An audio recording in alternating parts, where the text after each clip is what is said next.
lagi bersama Abang Haro. Hari ini kita mulai ibadah kita. Dan sebelumnya, yuk mari kita bernyanyi.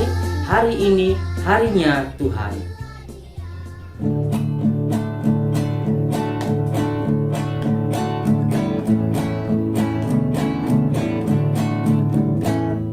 Hari ini harinya Tuhan, harinya Tuhan.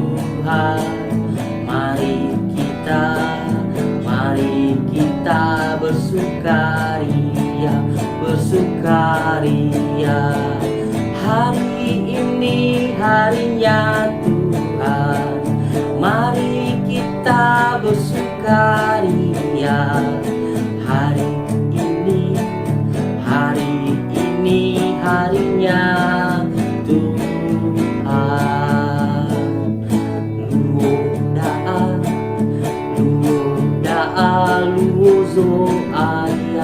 Luozo ayah. Aine fefu om so de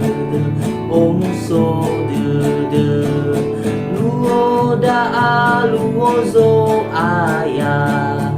Aine fefu om so de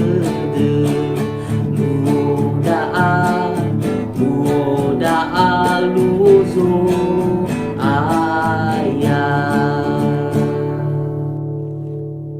Baik adik-adik, semuanya lipat tangan. Yuk mari kita berdoa.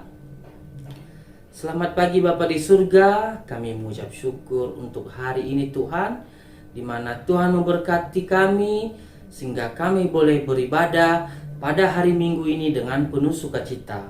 Walaupun Tuhan Yesus kami beribadah melalui online, tetapi rasa sukacita kami, rasa ucapan syukur kami juga Tuhan, tidak henti-hentinya kami ucapkan kepadamu. Dan biarlah Bapa di surga pada hari ini berkati kami, sehingga kami boleh mengikuti ibadah pada hari ini sampai dengan selesai. Dan begitu juga Tuhan Yesus, kami boleh mendengarkan firman-Mu dengan baik, sehingga apa yang kami dengarkan boleh tertanam di dalam hati kami.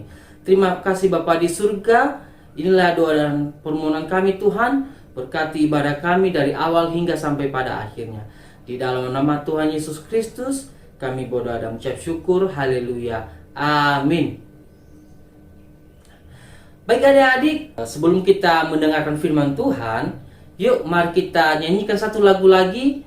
Mari kita bernyanyi, hati yang gembira adalah obat.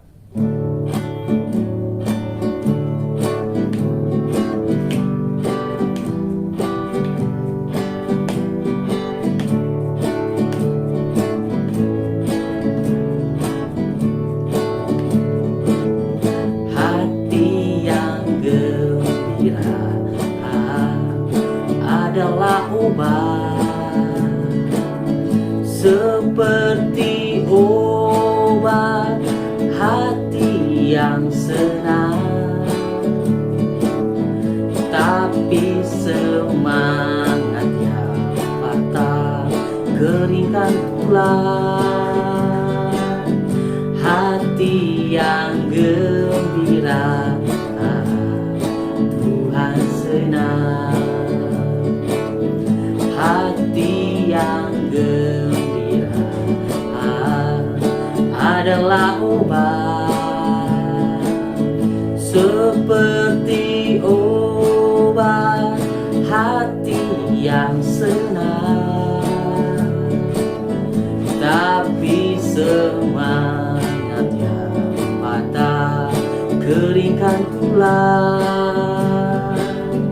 Hati yang gembira, Tuhan senang. Yuk adik-adik, semuanya tenang ya. Saatnya kita mendengarkan firman Tuhan. Hai anak-anak, selamat hari Minggu. Apa kabarnya hari ini? Pasti semuanya baik-baik saja, bukan? Nah, sekarang kita akan mendengarkan firman Tuhan. Tetapi sebelumnya, yuk lipat tangan, tutup mata, kita berdoa. Tuhan Yesus yang baik, terima kasih Tuhan, kalau pada hari ini Tuhan mengumpulkan kami, memberikan kami kesempatan untuk membaca firman-Mu.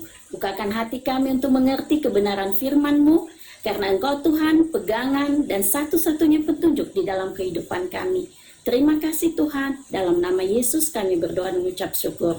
Amin. Nah anak-anak, hari ini kita akan mendengarkan cerita dengan judul Ketidaktaatan Mendatangkan Celaka. Sekali lagi ya, ketidaktaatan mendatangkan celaka. Waduh, gimana ya ceritanya? Yuk, kita semua siapkan Alkitabnya. Kita buka dari Hakim-Hakim pasal 13 ayat 1 sampai 5 dan ada ayat 24 sampai dengan 25. Ditambah Hakim-Hakim 16 ayat 4 sampai dengan 31. Yuk kita baca sama-sama. Ada seorang dari Zora, dari keturunan orang Dan, namanya Manoah, istrinya mandul. Dan malaikat Tuhan menampakkan diri kepada perempuan itu dan berfirman kepadanya, sebab engkau akan mengandung dan melahirkan seorang anak laki-laki. Kepalanya takkan kena pisau cukur, sebab sejak dari kandungan ibunya, anak itu akan menjadi seorang nazir Allah. Lalu perempuan itu melahirkan seorang anak laki-laki dan memberi nama Simson kepadanya. Anak itu menjadi besar dan Tuhan memberkati dia. Ia memerintah sebagai hakim atas orang Israel dalam zaman orang Filistin 20 tahun lamanya. Karena pada masa itu orang Filistin menguasai orang Israel. Simson pergi ke Timna. Ketika mereka sampai ke kebun-kebun anggur di Timna, maka seekor singa muda mendatangi Simson dengan mengaum. Pada waktu itu, berkuasalah roh Tuhan atas dia, sehingga singa itu dicabiknya tanpa apa-apa di tangannya.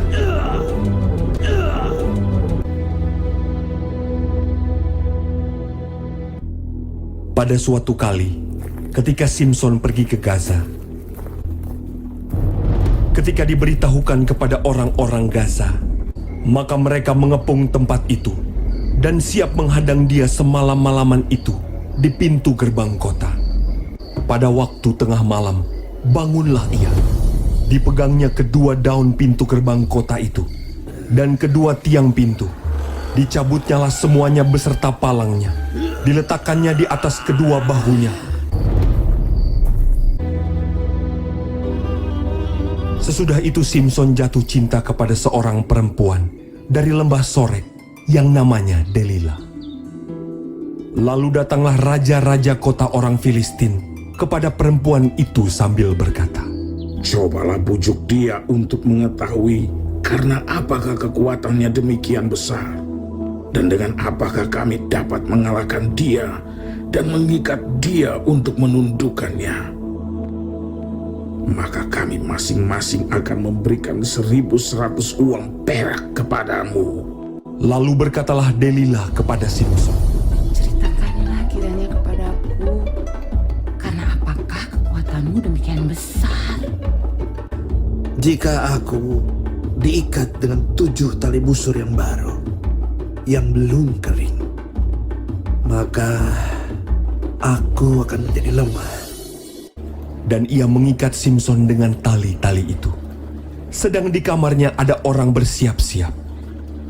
Kemudian berserulah perempuan itu kepadanya, Orang-orang Filistin menyergap engkau, Simson! tetapi ia memutuskan tali-tali busur itu. Sesungguhnya engkau telah mempermain-mainkan dan membohongi aku. Jika aku diikat erat-erat dengan tali baru yang belum terpakai untuk pekerjaan apapun, maka aku akan menjadi lemah. Kemudian Delila mengambil tali baru. Diikatnyalah dia dengan tali-tali itu. Tetapi tali-tali itu diputuskannya tanggal dari tangannya. Sampai sekarang, engkau telah mempermain-mainkan dan membohongi aku. Kalau engkau menenun ketujuh rambut jalinku bersama-sama dengan lungsin, lalu mengokohkannya dengan patok, maka aku akan menjadi lemah. Kemudian Delila mengambil tali baru. Diikatnyalah dia dengan tali-tali itu.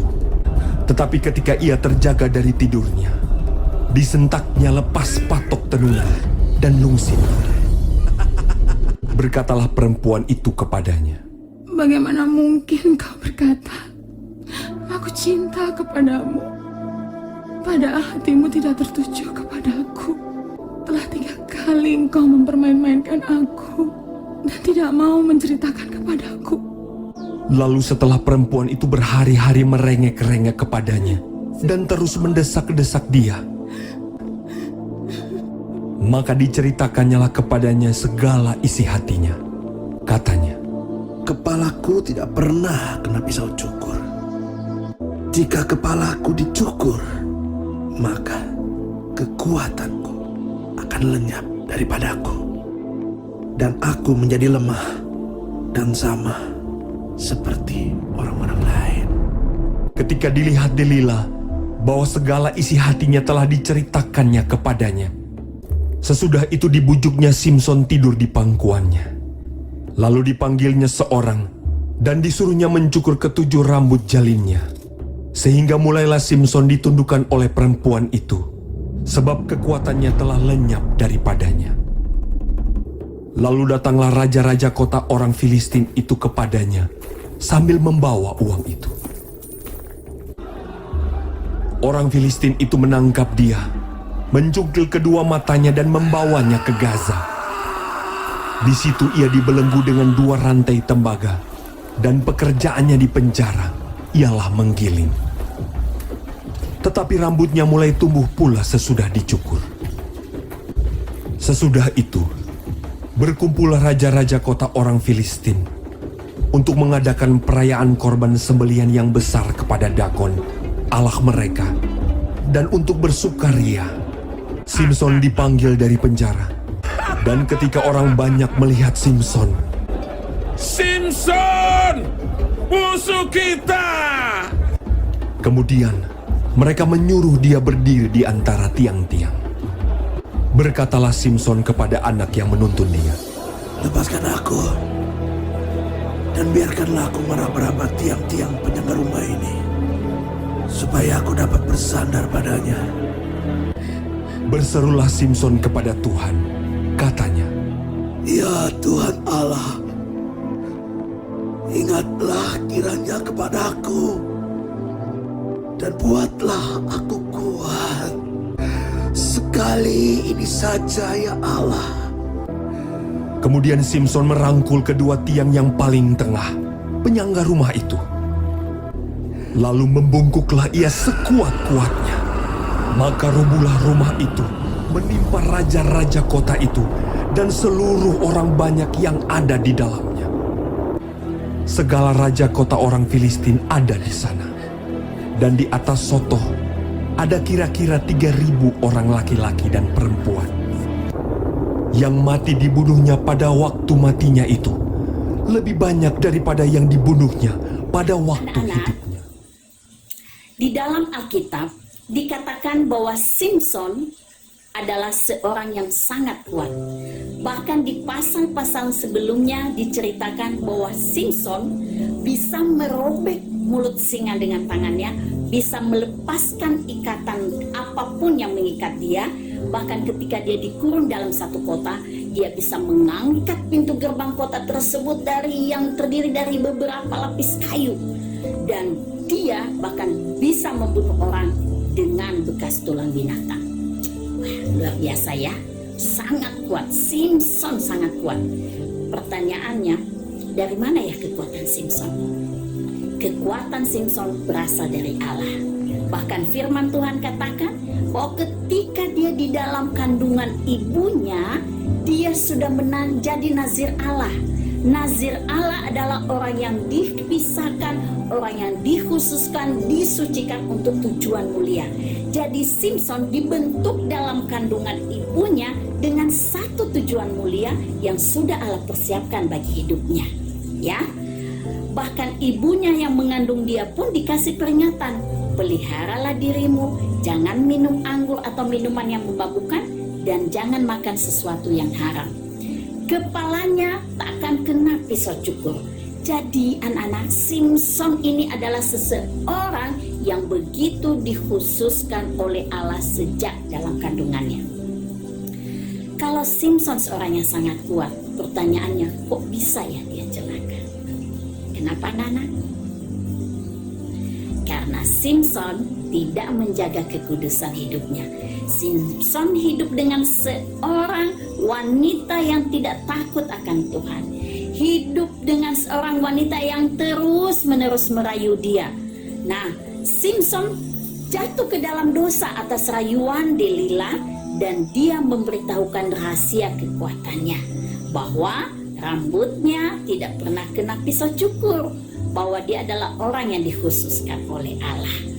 Akhirnya apa yang terjadi? Delila menyuruh Simon tidur dan meminta orang memotong rambutnya. Akhirnya Simson dapat ditangkap, dicungkil matanya, dan dimasukkan di dalam penjara.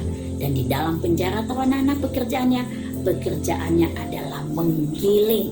Simson sangat menderita, bertahun-tahun dia menggiling, ya, hingga dia diolok-olok oleh orang Filistin. Orang Filistin mengatakan, Allah kita telah menyerahkan musuh kita ke dalam tangan kita, yaitu Simson. Akhirnya Simson menyadari kesalahannya. Ketika rambutnya sudah mulai tumbuh dan dia berdoa, ya Tuhan Allah, ingatlah kiranya kepadaku dan buatlah aku kuat sekali ini saja ya Allah. Dan Tuhan mendengar doa Simson. Akhirnya apa yang terjadi? Simson bisa merubuhkan tiang penyangga gedung di mana orang-orang Filistin sedang menyembah dewanya, dan dia membunuh lebih dari 3.000 orang, lebih banyak dari orang yang dia bunuh semasa hidupnya. Nah, sama seperti Simson, kita juga adalah orang-orang yang dikuduskan oleh Allah. Kenapa?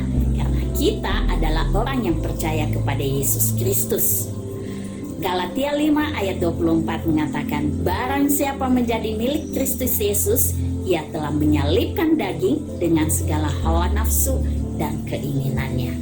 Tuhan mau ketika kita percaya kepada Yesus Kristus sebagai Tuhan dan Juru Selamat kita, kita juga mau hidup taat dan hidup kudus di hadapan Tuhan. Bagaimana anak-anak kita bisa hidup taat kepada Tuhan? Kita berbuat baik kepada sesama, mendengarkan dan mengikuti nasihat orang tua, belajar dengan sungguh-sungguh, hadir pada saat PJJ, pembelajaran jarak jauh, ataupun PTM, pembelajaran tatap muka tepat waktu, ya, tidak terlambat, dan mengerjakan PR atau tugas kalau ada. Berkata dengan jujur, hidup bersih, termasuk loh ya, membuat sampah pada tempatnya. Dan masih banyak lagi Alkitab mencatat bagaimana kita seharusnya hidup kudus di hadapan Tuhan. Kenapa semua kita lakukan itu? Agar kita beroleh hidup yang kekal, yang Tuhan janjikan bagi setiap orang yang percaya kepadanya. Yohanes 3 ayat 16 mengatakan, karena barang siapa percaya kepadaku tidak akan binasa, melainkan beroleh hidup yang kekal. Itulah tujuan hidup kita. Nah, ayat hafalan kita hari Minggu ini diambil dari Ulangan 6 ayat 17 sampai dengan 18a. Firman Tuhan berkata, haruslah kamu berpegang pada perintah, peringatan dan ketetapan Tuhan Allahmu yang diperintahkannya kepadamu. Haruslah engkau melakukan apa yang benar dan baik di mata Tuhan. Sudah siap untuk hidup taat di hadapan Tuhan? Ya, mari kita semua taat hidup di hadapan Tuhan sesuai dengan firman Tuhan yang kita dengarkan hari ini. Mari kita berdoa anak-anak, lipat tangan, tutup mata. Terima kasih Tuhan Yesus untuk firman-Mu pada hari ini. Berkati kami untuk tetap hidup kudus di hadapan Allah, agar janji keselamatan dan hidup yang kekal bisa kami peroleh sesuai dengan janji-Mu. Terima kasih Tuhan Yesus, di dalam nama-Mu kami berdoa dan mengucap syukur. Amin. Nah, adik-adik, gimana firman Tuhannya pada hari ini? Seru kan?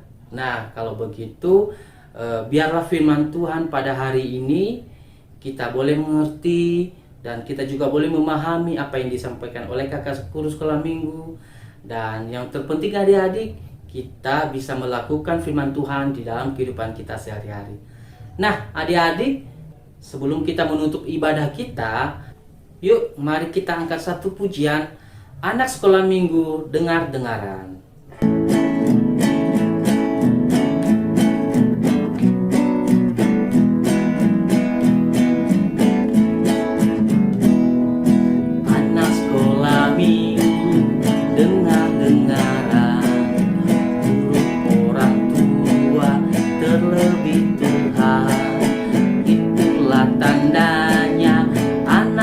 yang manis, nanti masuk surga terima upahnya. Sekali lagi adik-adik. Anak sekolah minggu dengar-dengaran, turun orang Tuhan terlebih Tuhan. Itulah tandanya anak yang manis, nanti masuk surga terima upahnya. Nah, adik-adik, yuk kita menutup ibadah kita. Semuanya lipat tangan, tutup mata, mari kita berdoa. Terima kasih Tuhan Yesus untuk ibadah hari ini Tuhan, di mana kami boleh bernyanyi, boleh mendengarkan firman-Mu. Dan jadikanlah kami Tuhan Yesus anak-anak yang takut akan Engkau. Dan biarlah juga Tuhan Yesus kami boleh menjadi pelaku firman-Mu Tuhan. Terima kasih Tuhan, berkatilah adik-adik sekolah minggu Tuhan. Engkau memberkati mereka di sekolah mereka, Engkau memberkati studi mereka. Bahkan Tuhan juga mempersiapkan masa depan yang indah bagi mereka. Biarlah Engkau yang memberkati kedua orang tua adik-adik kami ini, agar mereka dapat mendidik adik-adik ini menjadi anak-anak yang baik, anak yang takut akan Tuhan dan menghormati kedua orang tuanya. Terima kasih Tuhan Yesus. Tuhan tahu masa-masa saat ini Tuhan, masa-masa yang sulit di mana pandemi COVID Tuhan masih belum berakhir. Tuhan, biarlah Engkau yang memberkati kami, memberikan kami kesehatan yang baik, memberikan kami tubuh yang fit Tuhan, agar tidak mudah terserang penyakit Tuhan. Terima kasih Bapa di surga, berkati kami Tuhan Yesus di hari-hari ke depan. Biarlah Tuhan yang selalu menyertai kehidupan kami dan memberkati kami. Terima kasih Bapa di surga, Tuhan Yesus yang baik, kami mau mengakhiri ibadah pada hari ini dan kami serahkan semuanya ke dalam tangan-Mu Tuhan Yesus. Inilah doa permohonan kami Bapa yang jauh dari sempurna. Di dalam nama-Mu Tuhan Yesus Kristus kami mengucap syukur dan telah mengajar kami berdoa. Bapa kami yang di surga, dikuduskanlah nama-Mu. Datanglah kerajaan-Mu, jadilah kehendak-Mu di bumi seperti di surga. Berilah kami pada hari ini makanan kami yang secukupnya, dan ampunilah kami akan kesalahan kami, seperti kami juga mengampuni orang yang bersalah kepada kami. Dan janganlah bawa kami ke dalam pencobaan, tetapi lepaslah kami daripada yang jahat. Karena Engkau yang punya kerajaan dan kuasa dan kemuliaan sampai selama-lamanya. Amin. Bapa, terima kasih. Bapa, terima kasih. Bapa, terima kasih.